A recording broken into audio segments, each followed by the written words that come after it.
اپنا دفاع کرنا۔ جب ہم پر جھوٹا الزام لگایا جاتا ہے تو اپنا دفاع کرنا غلط نہیں ہے، لیکن ہمارے پاس کوئی شخص ایسا بھی ہونا چاہیے جو ہمیں اچھی طرح جانتا ہو تاکہ ہمارے اچھے کردار کی تصدیق کر سکے۔ میں راشد یونس ہوں۔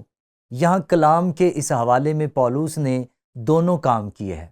پولس نے اپنا دفاع کیا کیونکہ اس پر جھوٹا الزام لگایا گیا تھا، لیکن اس نے اپنے دفاع کے لیے تیموتھیوس کو بھی بھیجا جو اس کے ساتھ کام کرتا تھا، اس کے ساتھ خدمت کرتا تھا، جو اس کے کردار کی تصدیق کر سکتا تھا۔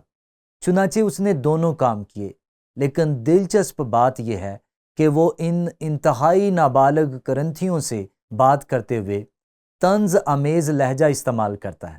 وہ کہتا ہے، میں سمجھتا ہوں کہ خدا نے ہم رسولوں کو سب سے ادنا ٹھہرا کر ان لوگوں کی طرح پیش کیا جن کے قتل کا حکم ہو چکا ہو، کیونکہ ہم دنیا اور فرشتوں اور آدمیوں کے لیے ایک تماشا ٹھہرے۔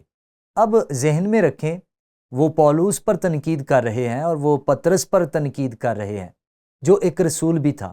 وہ کہتا ہے، ہم مسیح کی خاطر بے وقوف ہیں مگر تم مسیح میں عقل مند ہو۔ آپ یہاں طنز آمیز رویہ محسوس کر سکتے ہیں۔ ہم کمزور ہیں اور تم زوراور، تم عزت دار ہو اور ہم بے عزت۔ اب اس سے آپ سمجھ سکتے ہیں کہ وہ اپنی جسمانیت میں پولس، پطرس اور دوسرے رسولوں کے بارے میں کیا کہہ رہے تھے۔ ہم اس وقت تک بھوکے پیاسے ننگے ہیں اور مکے کھاتے اور آوارہ پھرتے ہیں اور اپنے ہاتھوں سے کام کر کے مشقت اٹھاتے ہیں۔ لوگ برا کہتے ہیں، ہم دعا دیتے ہیں۔ اور اسی طرح جب وہ پہلی بار کرنتھس میں تھا تو وہ روٹی کمانے کے لیے خیمہ بنانے والا بن گیا تاکہ اس پر یہ الزام نہ لگا سکیں کہ وہ پیسے کے لالچ میں ان کے پاس آیا ہے۔ پر اب وہ فلپیوں اور دیگر کلیسیاؤں سے تحائف وصول کر رہا تھا کیونکہ وہ سمجھنے کے لیے کافی بالغ تھے۔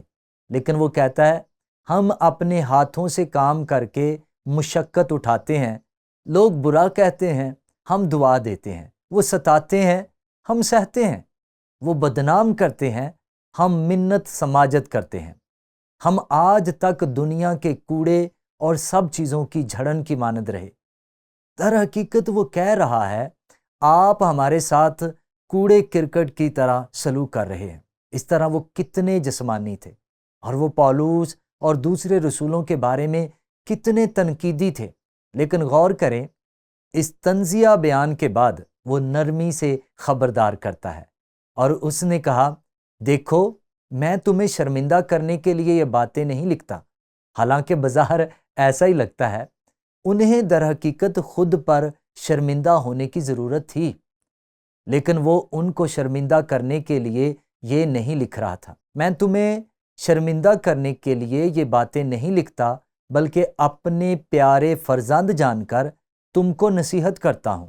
وہ اب یہ بالکل مختلف لہجہ اس لحاظ سے اختیار کرتا ہے کہ وہ در حقیقت کون ہے اور وہ ان سے کتنا پیار کرتا ہے، اور وہ اس بات کی تصدیق کرتا ہے کیونکہ مسیح میں تمہارے بے شمار استاد ہو سکتے ہیں تو بھی تمہارے باپ بہت سے نہیں، اس لیے کہ میں ہی انجیل کے وسیلے سے مسیح یسوع میں تمہارا باپ بنا۔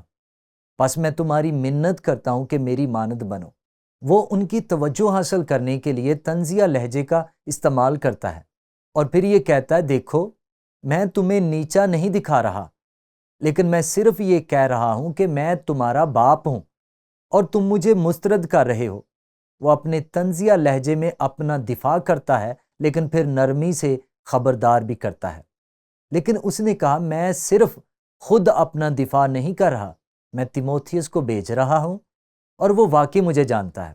اور اسی لیے وہ یہاں آیت 17 میں کہتا ہے، اسی واسطے میں نے تیموتھیوس کو تمہارے پاس بھیجا، وہ خداوند میں میرا پیارا اور دیانت دار فرزند ہے، اور میرے ان طریقوں کو جو مسیح میں ہیں تمہیں یاد دلائے گا، جس طرح میں ہر جگہ ہر کلیسیا میں تعلیم دیتا ہوں۔ در حقیقت وہ یہ کہہ رہا ہے، تیموتھیوس فلپی میں ہمارے ساتھ تھا، اس نے مجھے اور سیلاس کو مار کھاتے اور زخمی ہوتے دیکھا، اور قید خانے کے اندر بھی اس نے ہمارا رویہ دیکھا۔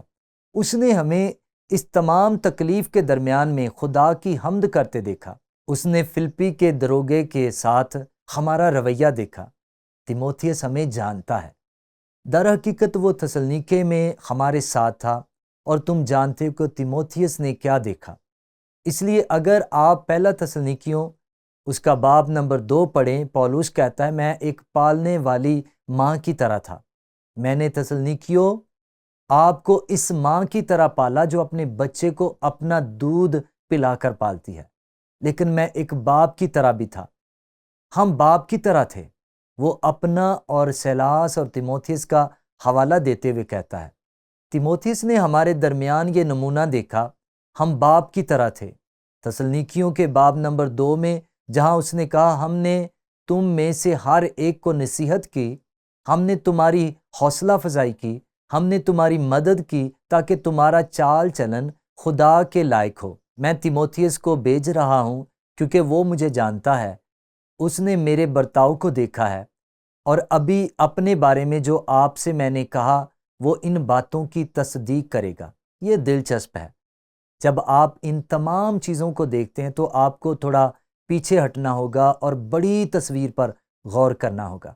صرف کرنتھیوں کی کلیسیا کی تصویر ہی نہیں، بلکہ آپ کو اس پر بھی نظر کرنی ہے کہ پولس کو کس کام کے لیے بلایا گیا تھا۔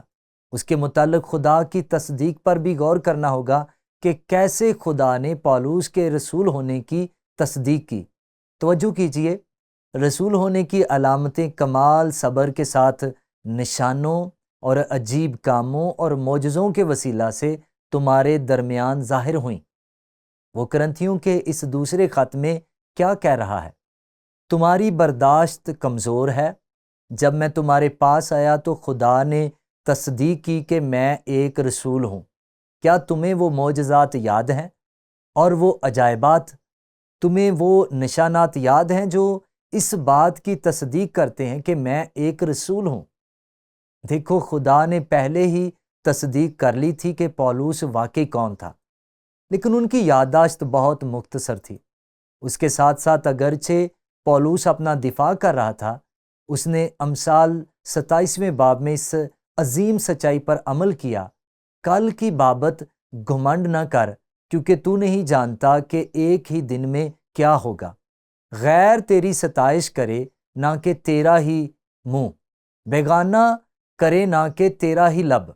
لہذا پولس نے دونوں کام کیے، اپنا دفاع بھی کیا اور کسی اور سے بھی تصدیق کروائی۔ اور ویسے یہ ایک بہت ہی اہم اصول پر مبنی سچائی ہے، جس کے بارے میں کسی نے ایک بار مجھ سے کہا جب میں نے اپنا دفاع کرنے کی کوشش کی اور میرے پاس ثبوت بھی تھے کہ مجھ پر جھوٹا الزام لگایا گیا تھا۔ میرے 2 بھائیوں نے مجھ سے کہا، راشد، یہ وقت آپ کے لیے اپنے دفاع کا نہیں ہے، خدا تمہارا دفاع کرے گا۔ اور یہ حیرت انگیز ہے۔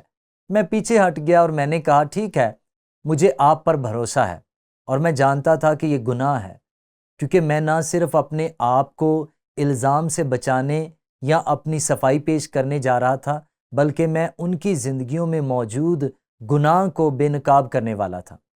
اور اسی موقع پر 2 بھائیوں نے مجھ سے کہا، راشد، یہ صحیح وقت نہیں ہے، خدا کا انتظار کرو۔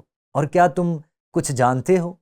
جب خدا نے تصدیق کی، جب خدا نے ان کے گناہ کو ظاہر کیا، تو اس نے واقعی ان کے گناہ کو بے نقاب کیا، اور مجھے اس میں کسی طرح کا عمل دخل نہ کرنا پڑا، مگر خدا خود جو میری طرفداری کر رہا تھا اس میں شامل تھا۔ یہ بہت عقل مندانہ عملی نصیحت اور میری زندگی کا ایک واقعہ تھا۔ تو یہاں ایک سوال ہے جو اس سے تعلق رکھتا ہے۔ اگرچہ بعض اوقات پولس نے اپنے دفاع کے لیے طنز آمیز رویہ اختیار کیا، پر ہمیں اسے عملی طور پر استعمال کرنے میں کیوں محتاط ہونا چاہیے، خاص طور پر مؤثر گفتگو کے پیش نظر جس کے بارے میں پولس ہمیں سکھا چکا ہے؟ اس پر میرا پہلا جواب یہ تھا، پولس ایک رسول تھا اور اسے رسول ہونے کے لیے بلایا گیا تھا، اور اس کے پاس وہ اختیار تھا جو میرے پاس نہیں ہے، جو ہم میں سے کسی کے پاس نہیں ہے، بشمول پطرس اور دوسرے بلائے گئے لوگوں کے۔ دوسرا، پولس انسان تھا۔ یہ دوسری چیز ہے جو مجھے پولس کے بارے میں بہت پسند ہے۔ آپ پولوس کی انسانی فطرت کو اس کی بات چیت سے دیکھ سکتے ہیں، لیکن یہاں اس کے دل پر نظر کریں، اور ایک بار پھر میں دوسرے تیموتھیوس کے اس حوالے کو بیان کرنا چاہوں گا۔ یہاں اس کا دل گناہ سے نمٹتے ہوئے دیکھ سکتے ہیں۔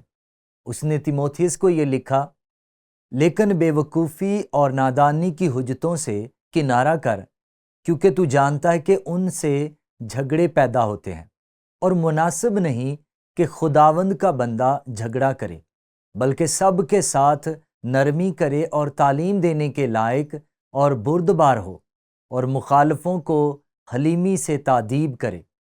یہ پولوس کا عمومی نقطہ نظر تھا، اور پھر وہ کہتا ہے شاید خدا انہیں توبہ کی توفیق بخشے تاکہ وہ حق کو پہچانے۔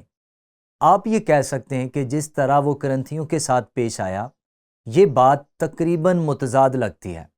ایک بار پھر ہمیں کرنتھیوں کے جسمانی رویے کی گہرائی کو سمجھنے کی ضرورت ہے، اور انہوں نے اس لحاظ سے نرمی کا جواب نہیں دیا۔ انہیں سختی کی ضرورت تھی، انہیں ایسے بیانات کی ضرورت تھی جو خود خدا کی طرف سے آئے تھے، جو بہت چونکا دینے والے تھے۔ جیسے کہ ہم نے پچھلے اصول میں دیکھا ہے، کرنتھیوں، اگر آپ اپنے اعمال کے تعلق سے حرکت میں نہیں آتے، اگر آپ اپنی زندگی میں موجود اس گناہ سے نمٹتے نہیں ہیں جو بہت واضح ہے، تو آپ دیکھیں گے کہ خدا آپ کو ان طریقوں سے نظم و ضبط کرے گا جو شاید آپ کو ناخوشگوار معلوم ہو۔ اور آپ کو یاد ہوگا کہ پولوس لکھتا ہے کہ اپنے گناہ کی وجہ سے آپ میں سے کچھ بیمار ہیں، حقیقی بیمار، جسمانی اور نفسیاتی طور پر، اور بہت سے سو بھی گئے۔ لہٰذا پولوس ایک بہت ہی مشکل صورتحال سے نمٹ رہا ہے جو معیاری نہیں ہے، اور اسی لیے اسے بہت سیدھا ہونا پڑا۔ لیکن یہاں پولوس کا عمومی نقطہ نظر ہے نرم رویہ، نہ کہ بحث و تکرار والا، بلکہ ایسا رویہ جس میں لوگوں کے ساتھ مسیحی محبت میں پیش آیا جائے، اس امید کے ساتھ کہ وہ سچائی کو پہچانیں گے اور خدا کے ساتھ چلیں گے۔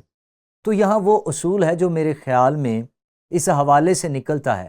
جب ہم پر جھوٹا الزام لگایا جاتا ہے تو اپنا دفاع کرنا غلط نہیں ہے، لیکن میرے پاس کوئی ایسا شخص ہونا چاہیے جو ہمارے حقیقی کردار کی تصدیق کے لیے ہمیں اچھی طرح جانتا ہو، اور بعض صورتوں میں وہ خود خدا ہو سکتا ہے۔